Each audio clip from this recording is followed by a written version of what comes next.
কখনো কখনো আমরা খুব ব্যথিত হয়ে পড়ি। আমরা নিজেদের পরিবারের জন্য এত কিছু করি আর তারা আমাদের দেখলেই ভয়ভীত হয়ে পড়ে, আমাদের দেখলে বিরক্ত হয়। কখনো নিজেদের সন্তানকে বিকাশের পথে অগ্রসর করার জন্য আমরা তাদের উপর একটু জোর দিই যাতে তারা পরিশ্রম করে, কিন্তু সেই সন্তান আমাদের উপর বিরক্ত হয়ে পড়ে। কখনো সন্তানকে সঠিক শিক্ষা দেওয়ার জন্য আমরা তাদের কিছু সীমা নির্ধারিত করি, তখন সেই সন্তানের চোখে নিজেদের জন্য আমরা ঘৃণা দেখতে পাই। মানুষ কেন ব্যথিত হবে না? দেখুন, যখন সূচের দ্বারা আপনি বস্ত্র সেলাই করেন তখন সূচের আঘাত সেই বস্তুকে সহ্য করতে হয়, কিন্তু তাতে সেই সূচ বা আপনার উদ্দেশ্যে কোনো প্রভাব পড়া উচিত নয়, কারণ আপনি তো আপনার কর্ম করছেন, আর তাও পূর্ণ নিষ্ঠা ভরে, এবং অবশেষে আপনার উদ্দেশ্য শুভ প্রমাণিত হবে। তাই কেউ বিরক্ত হচ্ছে বলে বা কারোর চোখে নিজের প্রতি ঘৃণা দেখার ভয় কখনো পিছিয়ে যাবেন না। কষ্ট না করে বিকাশ সম্ভব নয়। কর্ম করতে থাকুন, সবকিছু শুভ হবে। আসুন আমার সাথে ভালোবেসে বলুন, রাধা রাধা। মাতা পিতার মনে সবসময় এই বাসনা বাস করে যে ওনাদের সন্তানের যেন মঙ্গল হয়। নিজের সন্তানকে সেই সবকিছু দেওয়ার সবসময় চেষ্টা করতে থাকেন যেগুলো তারা নিজেরা নিজেদের জীবনে কখনো পেতে পারেননি, এবং এই প্রক্রিয়ায় সব থেকে গুরুত্বপূর্ণ বিষয়টি ভুলে যান, নিজের সন্তানকে সেই জিনিস দেওয়া যেটা উনি সব থেকে আগে পেয়েছেন। আমি ধনের কথা বলছি না, আমি বলতে চাইছি নিজের অভিজ্ঞতা দ্বারা ওনারা যে মানসিক স্থিতি লাভ করেছেন, ওনারা যে মর্যাদা লাভ করেছেন, যে শিক্ষা ওনারা লাভ করেছেন, সবার আগে নিজের সন্তানকে সেটা দেওয়া প্রয়োজন। সেটা যদি নিজের সন্তানকে দিতে পারেন তাহলে এই সন্তান জীবনে তার পথে এগোতেও পারবে, ধন অর্জন করতে পারবে এবং শক্তিশালী অনুভবও করতে পারবে। সেই জন্য সন্তানকে সবার আগে সেটা দান করুন যেটা সব থেকে বেশি মূল্যবান। সেটা দিন যেটা আপনি সবার আগে লাভ করেছেন। আসুন আমার সাথে ভালোবেসে বলুন, রাধা রাধা। ধন, সম্পদ, ঐশ্বর্য, মানুষ হয় নিজের সৌভাগ্যের দ্বারা এগুলো লাভ করে থাকেন বা কর্মের দ্বারা। সৌভাগ্য আসলে কি? গ্রহের দশা যা প্রত্যেক মুহূর্তে বদলাতে থাকে। কর্মের মাধ্যমে যখন আপনি ধন অর্জন করেন তখন সেই ধন আপনার আগামী প্রজন্ম লাভ করে। সেটা হয় সে ভোগ করে বা তার জন্য তার ভোগান্তি হয়, আর এটা নির্ভর করছে আপনার কর্মের ওপরে। কি কর্ম করেছেন আপনি সেই ধনকে লাভ করার জন্য? যদি আপনি সৎ পথে চলেন, নিষ্ঠা ভরে আপনি কর্ম করে থাকেন এবং তার ফলে আপনি ধন অর্জন করে থাকেন, তাহলে আপনার আগামী প্রজন্ম সেটা ভোগ করবে, সেটা প্রয়োগ করবে নিজের বিকাশের জন্য। কিন্তু যদি আপনি কুকর্ম করে থাকেন, কোন রকম ছলনা করে থাকেন এই ধন লাভ করার জন্য, তাহলে 100% আপনার আগামী প্রজন্মকে এর জন্য ভুগতেই হবে। তাহলে আপনি কি চাইবেন? যে আপনার আগামী প্রজন্ম সুখ ভোগ করবে, নাকি আপনার কুকর্মের পরিণাম ভোগ করবে? নির্বাচন আপনারই। আসুন আমার সাথে ভালোবেসে বলুন, রাধা রাধা। কর্ণ, সূর্যপুত্র কর্ণ, স্বয়ং সূর্যের পুত্র, দেবী কুন্তীর প্রথম পুত্র। সেই কর্ণ যার একটি বাণ আমার রথকে, সেই রথ যার উপর মহাবলী অর্জুন বিরাজমান ছিলেন, যার পতাকায় স্বয়ং হনুমান ছিলেন, সেই রথকে তার একটি বাণ ধসিয়ে দিতে পেরেছিল। দৈব কবচ কুণ্ডলধারী কর্ণ, সেই কর্ণ যুদ্ধক্ষেত্রে নিজের সমাপ্তির সম্মুখীন হলেন। কারণ কি ছিল? নির্বাচন।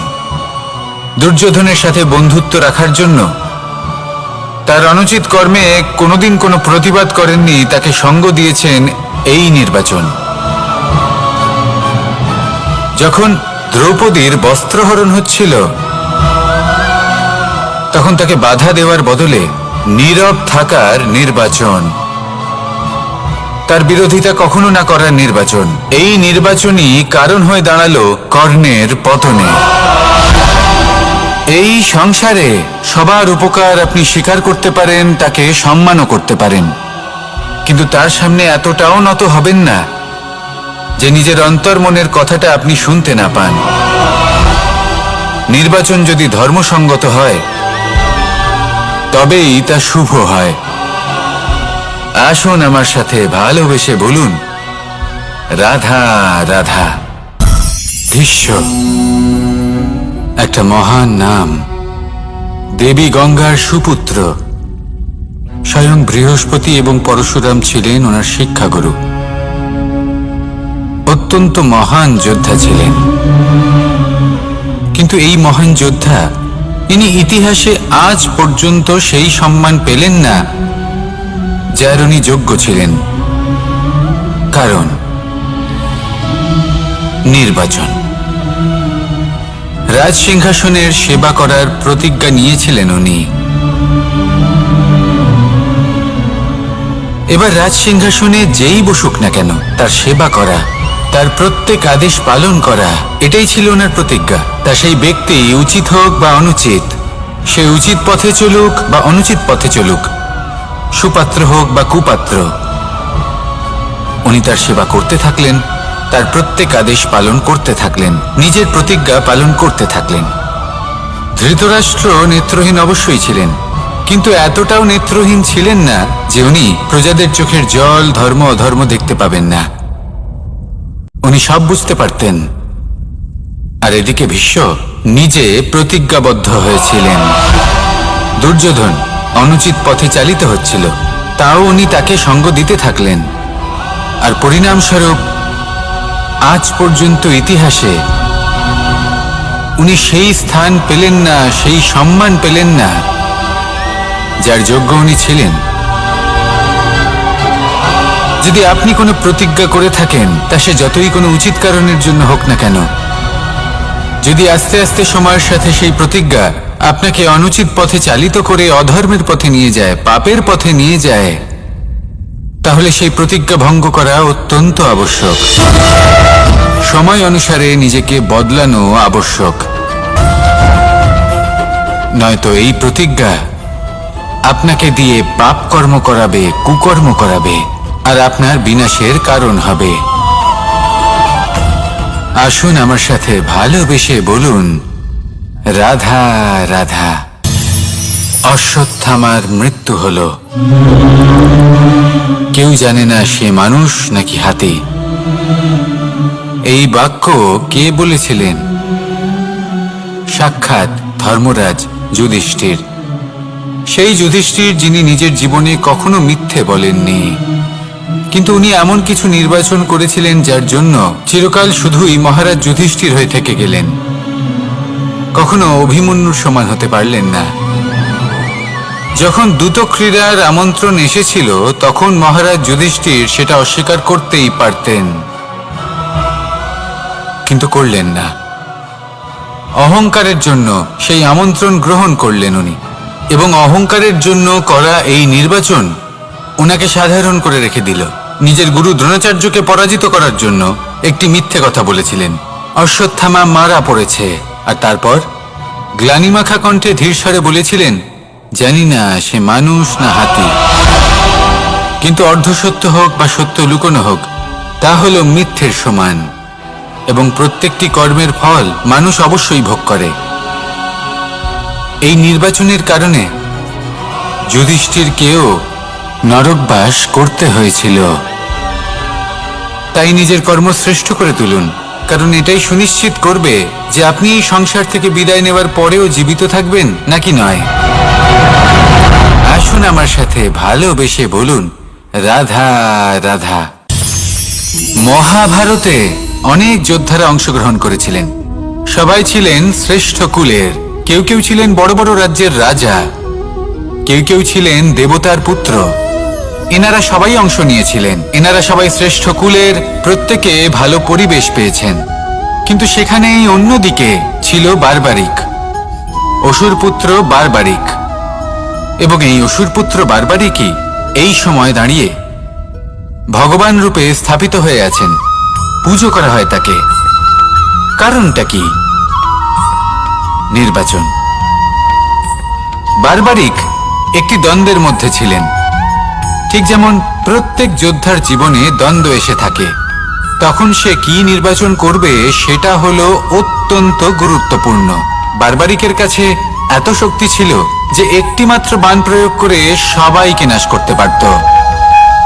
দ্বন্দ্ব ছিল একটাই, যে ও নির্বাচন করতেই পারছিল না কোন পক্ষ হয়ে যুদ্ধ করবে। ওর নির্বাচন ছিল এটাই যে ও কোনো পক্ষের হয়েই যুদ্ধ করবে না, বরং নিজের মস্তক সে দান করবে। আর এই কর্মের কারণে, এই নির্বাচনের কারণে আজকের সময়ে দাঁড়িয়ে ওকে ঘাটুশ্যাম রূপে পুজো করা হয়। মনে রাখবেন, শুধু আপনার ব্যক্তিত্ব গুরুত্বপূর্ণ নয়, আপনি কোথা থেকে আসছেন, কোন কুলে আপনার জন্ম, শুধুমাত্র সেটা গুরুত্বপূর্ণ নয়। সব থেকে বেশি গুরুত্বপূর্ণ হলো আপনার কর্ম, আপনার নির্বাচন। আসুন আমার সাথে ভালোবেসে বলুন, রাধা রাধা। যখন কথা বলি, কখনো কখনো আমরা অনুচিত কর্ম করে বসি, সবকিছুই ক্রোধের বশে করি। এবার এই ক্রোধকে মৌনতায় পরিণত করতে হবে। এই কাজটা চোখে দেখা যায় না, এই কাজ সরল নয়, এই কাজ হলো অত্যন্ত কঠিন এবং এই কাজই শ্রেষ্ঠ। সেই ব্যক্তি শক্তিশালী নন যিনি কথায় কথায় ক্রুদ্ধ হয়ে যান, কথায় কথায় যিনি আক্রমণ করেন। আজ্ঞে না, সব থেকে বেশি শক্তিশালী ব্যক্তি হলেন তিনি যিনি নিজের ক্রোধকে মৌনতায় পরিবর্তন করতে পারেন, যিনি শান্ত মনে পরিস্থিতিকে বোঝেন, তার আকলন করেন আর তারপর বিবেকের দ্বারা সিদ্ধান্ত নেন। তিনি হলেন সব থেকে শক্তিশালী ব্যক্তি। তাহলে সেই ব্যক্তি হয়ে উঠুন আর আমার সাথে ভালোবেসে বলুন, রাধা রাধা। জীবনে যখন আমরা কোনো পরিস্থিতির সম্মুখীন হই, তখন আমাদের সামনে দুটো পথ থাকে। তাদের মধ্যে কোনো একটা নির্বাচন আমাদের করে নিতে হবে, এই মনে করে নিতে হবে। নির্বাচন এই সংসারের সব থেকে গুরুত্বপূর্ণ বিষয়। একটা নির্বাচন আপনার বর্তমান বদলে দিতে পারে, আপনার ভবিষ্যৎ বদলাতে পারে, আগামী প্রজন্মের জন্য ইতিহাস রচনা করতে পারে। একটা নির্বাচন। এবার দেখুন, যে পরিস্থিতি আপনার সামনে আছে, আপনাকে সেই পরিস্থিতির সম্মুখীন হতেই হবে, সেই কষ্ট সহ্য করতেই হবে, সেই মতোই কাজ করতে হবে। শুধু এই বিষয়টা নির্বাচন করতে হবে যে এই পরিস্থিতির সম্মুখীন হওয়ার সময় আমি কি দুর্বল হয়ে থাকব নাকি আমি শক্তিশালী হয়ে থাকব। এই নির্বাচন এই মনের মধ্যে করতে হবে। আর এই নির্বাচন হলো সব থেকে বেশি গুরুত্বপূর্ণ নির্বাচন। যদি নিজের মনকে শক্তিশালী করে তুলে সেই পরিস্থিতির সম্মুখীন হন, তাহলে কিছুই আপনাকে বাধা দিতে পারবে না। পূর্ণ নিষ্ঠার সাথে, সাহসের সাথে এই মনকে শক্তিশালী করে তুলুন, তাহলে কোনো সংকট আপনাকে না বাধা দিতে পারবে না ভাঙতে পারবে। আপনি নিজে সাফল্যের শিখরে পৌঁছতে পারবেন আর এই মন প্রসন্ন হয়ে বলবে, রাধা রাধা। জীবনে সব থেকে বেশি মূল্য এক মুহূর্ত, যা এক দরিদ্রকে রাজা করতে পারে, যা এক রাজাকেও দরিদ্র করতে পারে। একটি মুহূর্ত যা আপনার আত্মবিশ্বাসকে পর্বতের শিখরে পৌঁছে দিতে পারে, একটি মুহূর্ত যা আপনার অস্তিত্বকে গভীর সাগরে বিলীন করে দিতে পারে। একটি মুহূর্তের খেলা। সব সময় জীবনে সেই ব্যক্তিকে সম্মান করুন, শ্রদ্ধা করুন, যিনি আপনার জন্য সময় বের করে থাকেন। সবসময় সেই ব্যক্তির প্রতি নিষ্ঠাবান থাকুন, যেই ব্যক্তি খারাপ সময় আপনার পাশে দাঁড়িয়ে থাকে। এই সময় সব থেকে বেশি মূল্যবান। আসুন আমার সাথে ভালোবেসে বলুন, রাধা রাধা। প্রজাপতি দেখেছেন? কি সুন্দর হয়, তাই না? এই প্রজাপতি, ওদের দিকে তাকালে নিজের অজান্তেই নিজের মুখে হাসি ফুটে ওঠে। কিন্তু এই প্রজাপতি জন্ম থেকেই এমন দেখতে হয় না। জন্ম থেকে এদের কাছে ডানা থাকে না, এরা উড়তেও পারে না। যখন একটি প্রজাপতি জন্ম নেয়, তখন প্রথমে ডিম অবস্থায় থাকে সে। আস্তে আস্তে সেই কবচ সে ভেঙে ফেলে, খুব পরিশ্রম করতে হয় তাকে। তারপর কীটের আকার ধারণ করে সে চলতে থাকে, অনেক কষ্ট সহ্য করতে হয়, অনেক পরিশ্রম করতে হয়। তারপর তার রূপ বদলে যায়, তারপরে তার ডানা গজায়, তারপরে সে উড়তে পারে। এই নিরন্তর পরিশ্রমই সাফল্যের মূল মন্ত্র হয়। কখনো কখনো প্রতিভাও কম পড়ে যায় যদি নিরন্তর পরিশ্রম না করা হয়, যদি সমর্পণের ভাব মনে না থাকে, দৃঢ় নিষ্ঠা না থাকে। আর কখনো কখনো সেই ব্যক্তি যার মধ্যে বিশেষ প্রতিভা থাকে না, সেই ব্যক্তি নিরন্তর পরিশ্রম করে, নিজের মনে সমর্পণের বোধ জাগিয়ে তোলে, দৃঢ় নিষ্ঠার সাথে কর্ম করে আর সাফল্য লাভ করে। সেই জন্য আপনি জীবনে যেখানেই পৌঁছে যান না কেন, নিরন্তর পরিশ্রম করতে থাকুন। তবেই আপনার ভবিষ্যৎ রঙিন প্রজাপতির মতন গগনচুম্বী হবে। তবেই এই সংসার আপনাকে দেখবে এবং নিজের অজান্তেই এই সংসার নিজের মুখে হাসি ফুটিয়ে তুলবে এবং এই সংসার আমার সাথে ভালোবেসে বলবে, রাধা রাধা। পুরাণে আমরা দেখেছি যে মাতা পিতা কতটা মহান হতে পারেন, কিভাবে শ্রী গণেশ নিজের মাতা পিতাকে পরিক্রমণ করলেন এবং পরম পূজনীয় হয়ে উঠলেন। কিভাবে ভক্ত শ্রবণ নিজের অন্ধ মাতা পিতাকে তীর্থযাত্রায় নিয়ে যাবেন বলে নিজের কাঁধে ওনাদের বসালেন এবং বয়ে নিয়ে গেলেন। এরকম অনেক অমূল্য শিক্ষা আমরা লাভ করে থাকি পুরাণ থেকে। কিন্তু এসব কথা হলো পুরাণের কথা। কথা বলা যাক আমাদের জীবন নিয়ে। আমাদের এই জীবনে আমাদের মাতা পিতা কেন আমাদের কাছে এতটা অমূল্য? কেন আমরা ওনাদের এতটা ভালোবাসি? কেন আমরা ওনাদের এত সম্মান করি? আর কেনই বা ওনাদের এতটা সম্মান করা উচিত? মমতার কারণে। মায়ের মনের এক ধরনের মমতা, পিতারও এক ধরনের মমতা। এই দুইয়ের মমতা ভিন্ন, কিন্তু এনাদের দুজনের মমতার কেন্দ্রবিন্দু হলো ওনাদের সন্তান। মাতা মমতার কারণে সকালে তাড়াতাড়ি উঠে পড়েন, খাবার তৈরি করেন, এটা ভাবেন যে আমার সন্তান যেন অভুক্ত না থাকে।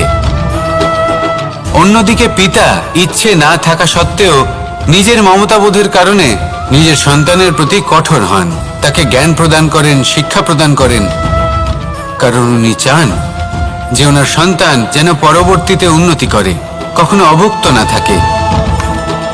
এটাই হলো মমতা মাতা পিতার। আর এই মমতা সংসারের অন্য কোথাও আপনি পাবেন না।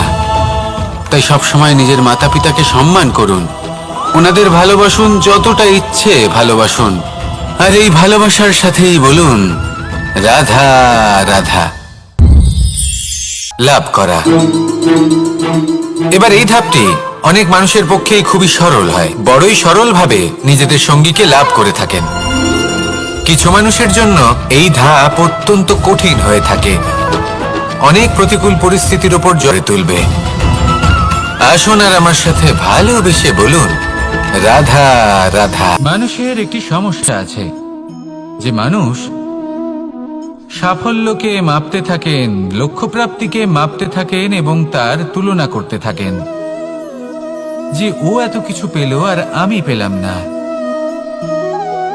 ওর কাছে এত কিছু আছে কিন্তু আমার কাছে নেই। এই তুলনা করার জন্য ওনারা দুঃখী হয়ে পড়েন, নিরাশ হয়ে পড়েন। তাই আমি একটা প্রশ্ন করছি যে এটা কি উচিত? এই সংসারে আপনি কি নিয়ে তুলনা করবেন, যেখানে সূর্যদেব চন্দ্রমা দুজনেই আছেন, দুজনেই হলেন বিশেষ, দুজনেই নিজ নিজ সময়ে উদিত হন। এদের মধ্যে একজন না থাকলে তাহলে আমাদের তুলনা করার জন্য আপনার এটা মনে হতে পারে।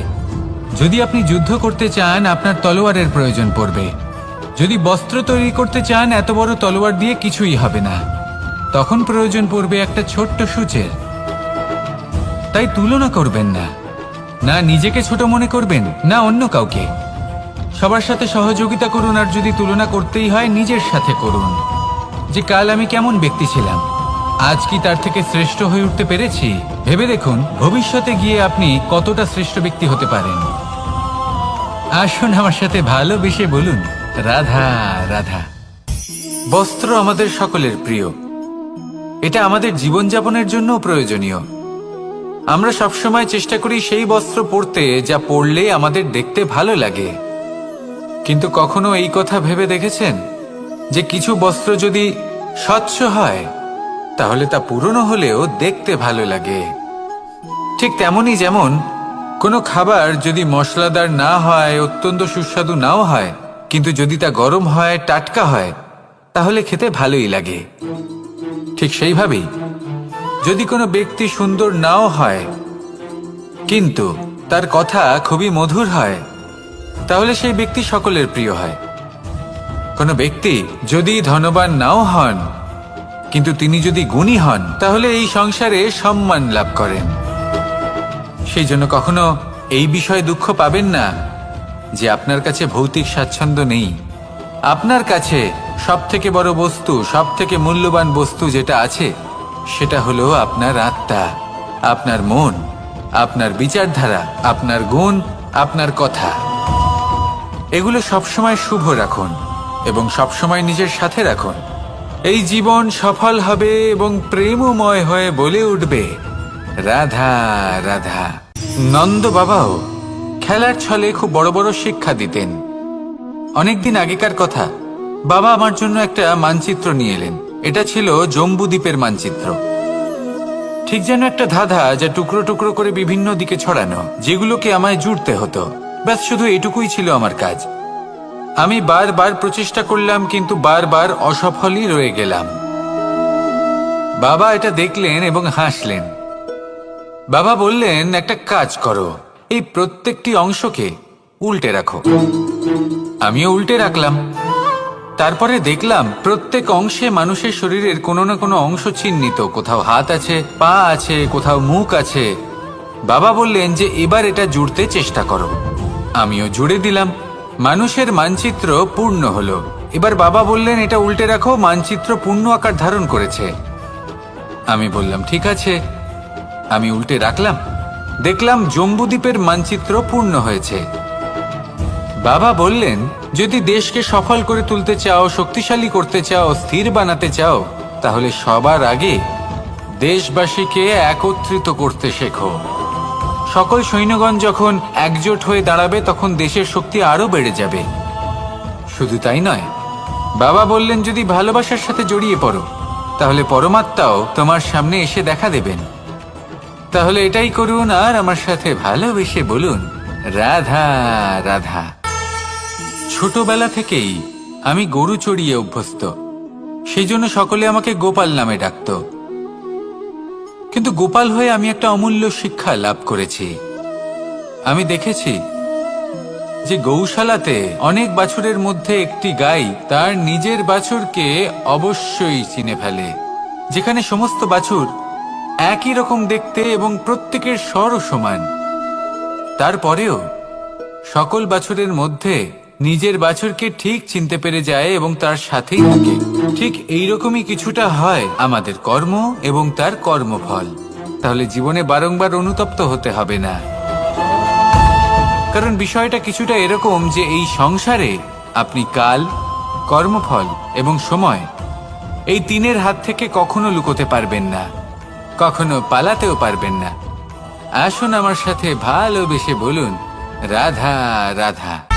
জন্ম এবং মৃত্যু, একটি হলো জীবনের সূত্রপাত, আরেকটি জীবনের সমাপ্তি। এটা হলো একটি চক্র এবং প্রত্যেক চক্রের মতোই এটাও যেখান থেকে শুরু হয় সেখানে এসেই সমাপ্ত হয়। অর্থাৎ প্রত্যেক ব্যক্তি যারা জন্ম নিয়েছেন, তার জন্মের সাথে এটা সুনিশ্চিত হয়ে যায় যে তার মৃত্যু হলো অবশ্যম্ভাবী। এই সংসারে এমন কিছুই নেই যা চিরকালের মতো থেকে যায়। এবার এটা আমরা সবাই জানি। আমাদের কাছে যে জীবনটা আছে, যেটা আমরা যাপন করতে পারি, সেই সময়কালে আমরা কি করতে পারি সেটা গুরুত্বপূর্ণ। এমন কিছু করুন যার ফলে মৃত্যুর পরেও আপনি অমর হয়ে থাকবেন। আমাদের কথা, আমাদের কর্ম এই সংসারে প্রেরণা প্রদান করতে পারে। আর যদি আমরা প্রেরণা নাও জোগাতে পারি, তাও এই সন্তোষ বোধ যেন থাকে যে আমরা আমাদের জীবন ব্যর্থ হতে দিইনি। এই জীবন যাপন করার ইচ্ছেতেই আমরা সময় ব্যর্থ করে দিই। আর এই জীবনকে যাপন করার সর্বশ্রেষ্ঠ উপায় হলো এটাই যে কখন আমাদের মৃত্যু হবে, কিভাবে আমাদের মৃত্যু হবে, এই চিন্তা ত্যাগ করে যেন আমরা বর্তমানে বেঁচে থাকি, আজকে বেঁচে থাকি, আজকে দাঁড়িয়ে কর্ম করি এবং আজ যে সংকট সামনে তার সম্মুখীন হই। ভবিষ্যতের পথ নিজে থেকেই উন্মুক্ত হবে। আপনার জীবনে অনেক বড় বড় বিপদরূপী পাথর আসবে। সেই পাথরগুলিকে এতটাই দুর্বল করে দিন যাতে সেই পথ আপনি অগ্রসর হওয়ার পরে আপনার পেছন পেছন যে সেই পথ দিয়ে আসবেন তিনিও যেন সহজেই পাথর চূর্ণ করে সামনে অগ্রসর হতে পারেন। মনে রাখবেন, আপনার প্রচেষ্টারও একটা মাহাত্ম্য আছে। যদি আপনি কোনো কেল্লার শিখরে পতাকা উত্তোলন নাও করতে পারেন, তাহলেও আপনার প্রচেষ্টার যে মাহাত্ম্য তা কখনো কমে যাবে না। সেই জন্য প্রচেষ্টা করতে থাকুন আর আমার সাথে ভালোবেসে বলুন, রাধা রাধা। মানুষ সবসময় চায় যে তার জীবনে যেন কখনো কোনো সমস্যাই না আসে। সে চায় তার জীবন যেন শুধুমাত্র শান্তি এবং সুখের দ্বারা পূর্ণ থাকে। কিন্তু এই চাহিদা অনুচিত কিছু নয়। আমরা সবাই এটাই চাই যে জীবনে সুখ থাক, শান্তি থাক। কিন্তু এই কথা সবসময় মনে রাখবেন, যে সূর্য উদিত হন সংসারকে প্রকাশমান করেন, দুপুরবেলায় সংসারকে রৌদ্র প্রদান করেন, সন্ধেবেলায় তাকেও অস্ত যেতে হয়। এবার আমাদের জীবন চক্র কিছুটা এরকমই। কোনো কিছুই চিরকাল একরকম থাকে না। কখনো এই নদীকে দেখুন যা বয়ে চলেছে। এই নদী যা বয়ে চলেছে তার পথেও অনেক বিপদ আসে। বড় বড় পাথরের সম্মুখীন হয়ে তাকেও সামনে এগিয়ে যেতে হয়। একটি পুকুর যা চারদিক থেকে ঘেরা, তার জীবনে কিন্তু কোনো সমস্যা নেই। কিন্তু এই সংসারে পুকুরের পুজো করা হয় না, পুজো করা হয় নদীকে। মনে রাখবেন, সমস্যার ঊর্ধ্বে তিনি উঠতে পারেন যিনি সমাধি লাভ করেছেন, যিনি এই সংসারেই নেই। যিনি এই সংসারে আছেন এবং জীবিত আছেন, তার জীবনের সমস্যা হলো শ্বাসবায়ুর মতোই গুরুত্বপূর্ণ। আসুন আমার সাথে ভালোবেসে বলুন, রাধা রাধা। বন হলো আমাদের সবারই প্রিয়। সেখানকার সৌন্দর্য, শান্তি, সেখানকার পরিবেশ আমাদের সকলের ভালো লাগে এবং সেখান থেকে আমরা কাঠ পাই, যা সংসারে আমাদের জীবনে আমাদের খুব সহায়ক হয়ে ওঠে। এর দ্বারা আমরা অনেক কিছুই প্রাপ্ত করতে পারি। অনেক বাদ্যযন্ত্র আমরা লাভ করতে পারি। এর অনেকভাবে প্রয়োগ সম্ভব। কিছু কাঠ অত্যন্ত সুগন্ধি হয় যা আমরা ঈশ্বরকে নিবেদন করি, যেমন চন্দন। এবার ভাবুন, একজন অসাবধানী ব্যক্তি, তার হাত থেকে ছোট্ট একটা আগুনের ফুলকি যদি সেখানে পড়ে, তাহলে তা সমগ্র বনকে ভস্ম করে দিতে পারে। আর যখন এই আগুন ছড়িয়ে পড়ে, তখন তা কাউকে রেহাই দেয় না। অন্য বৃক্ষকে নয়, পাতাকে নয়, ফলকে নয়, কাঁটাকে নয়, কাউকে নয়, পথে যাকে পায় তাকেই ভস্ম করে দেয়। এই ছোট্ট আগুনের ফুলকি। কিন্তু এই ছোট্ট আগুনের ফুলকি সবার আগে কাকে ভস্ম করে? সেই সকল ছোট ছোট শুকনো পাতা, সেই ছোট ছোট গাছের ডাল। ঠিক সেইভাবেই আপনার জীবনে একজন খারাপ ব্যক্তি এসে হয়তো আপনার সমগ্র জীবন ধ্বংস করে দিতে পারে। আর আপনার এই জীবনে এই ছোট ছোট শুকনো পাতা এবং এই ছোট ছোট শুকনো কাঠ আপনার ছোট ছোট স্বার্থ। আপনার স্বার্থের দ্বারা এই অশুভ ব্যক্তি আপনার মনে অশুভ আবেগ বাড়িয়ে তুলবে এবং আস্তে আস্তে আপনার জীবন শেষ করে দিতে পারে। তাই মনে রাখবেন, এই জীবন অমূল্য। আপনি হলেন অমূল্য। এই জীবন যাপন করুন এবং এই জীবনের কাছে পৌঁছানোর দ্বার আর কোথাও নেই, আপনার কাছেই আছে।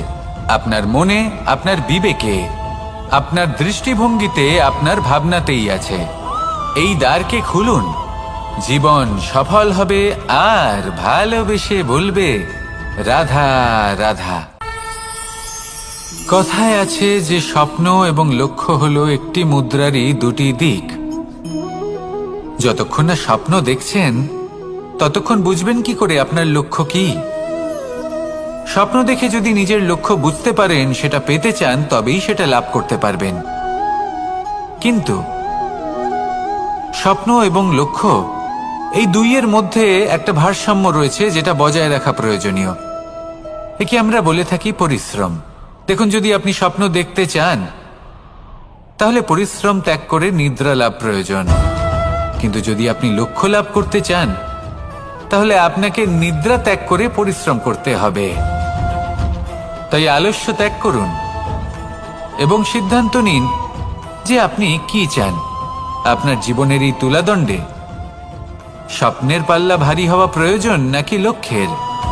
আমার মতে এই দুইয়ের মধ্যে যদি ভারসাম্য বজায় রাখেন তবে পথ নিজে থেকেই সামনে আসবে। শুধু সেই পথে অগ্রসর হতে থাকুন এবং আমার সাথে ভালোবেসে বলুন, রাধা রাধা।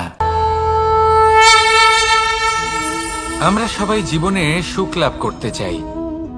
শুধু জীবনে কেন, জীবনের পরেও আমরা সুখ লাভ করতে চাই। আমরা সকলে স্বর্গের কামনা করি। কিন্তু খুব সহজ একটা কথা, যদি আপনি স্বর্গ লাভ করতে চান তাহলে প্রথমে মৃত্যু লাভ করতে হবে। আপনি যদি প্রাণই না দেন তাহলে আপনি স্বর্গ লাভ কিভাবে করবেন, তাই না? শুধু এই ছোট্ট একটা বিষয় দ্বারা আমরা জীবনে অনেক কিছুই শিখতে পারি। যদি আপনার কোনো লক্ষ্য থাকে, কোনো মনোবাঞ্ছিত স্থান থাকে, কোনো বড় কাজ আপনি করতে চান, তাহলে সেই সবই হবে। কিন্তু শুধুমাত্র কামনা করলে হবে না, আপনাকে কর্ম করতে হবে।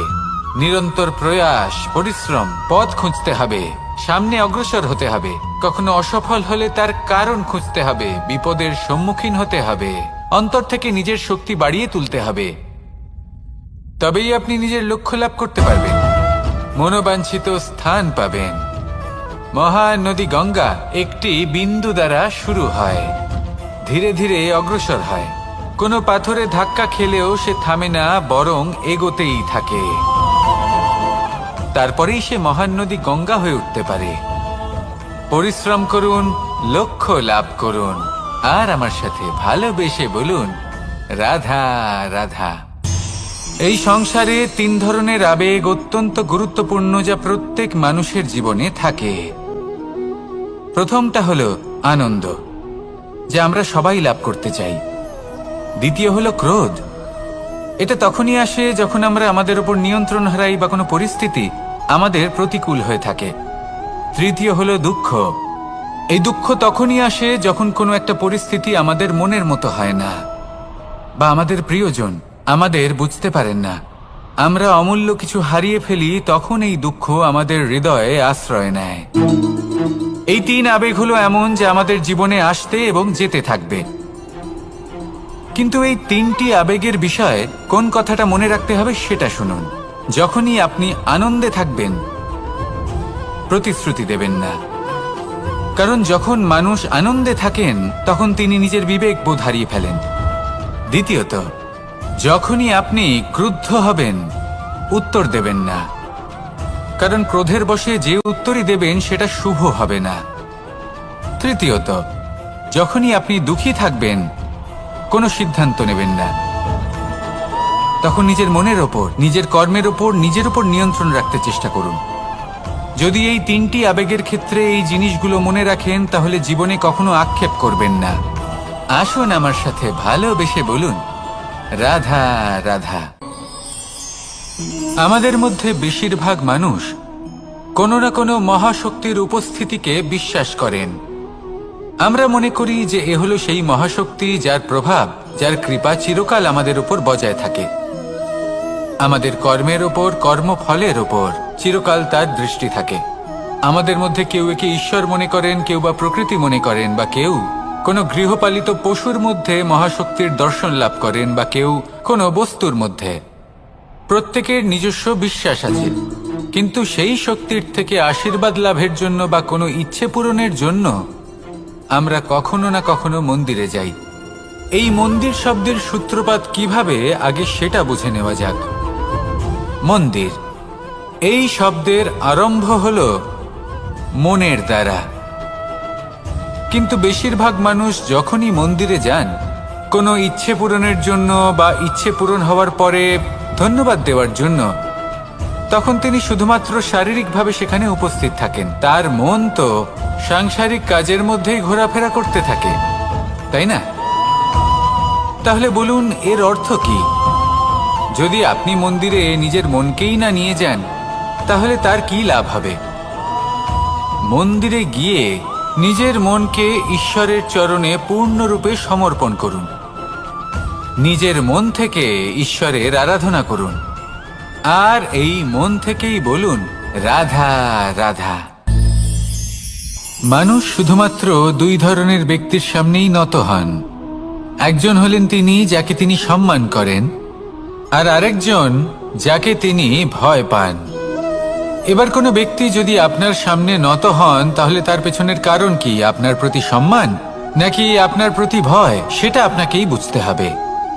যদি আপনি এমন মনে করেন যে তাতে কি যায় আসে, ভয় হোক বা সম্মান, কেউ আমার সামনে নত তো হচ্ছেন, যদি এটা আপনার চিন্তা ভাবনা হয়, তাহলে আপনাকে মনে করিয়ে দিই, এই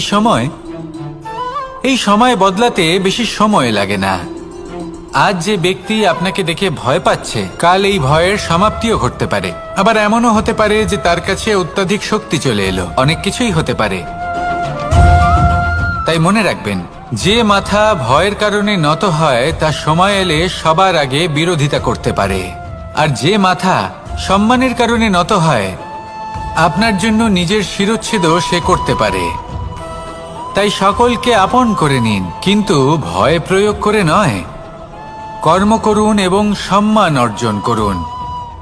শুধু এটাই করুন, আর আমার সাথে ভালোবেসে বলুন, রাধা রাধা।